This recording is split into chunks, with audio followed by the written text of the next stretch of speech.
Всех категорически приветствую, меня зовут Вячеслав.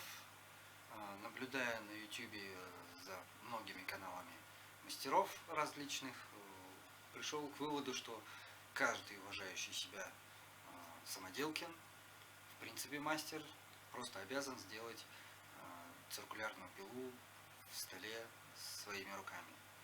Я решил не отставать от этой тенденции, и это видео о моей версии циркулярного стола. Пока это выглядит примерно как-то вот так. Донором у меня выступают остатки от станка Убон 1. Я решил не снимать долгий и муторный процесс всякой настройки, подгонки всего этого. Поэтому вот уже получается готовый практически конструктор для сборки того, что у меня получилось.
что ж, за сим все. Желаю вам всего доброго.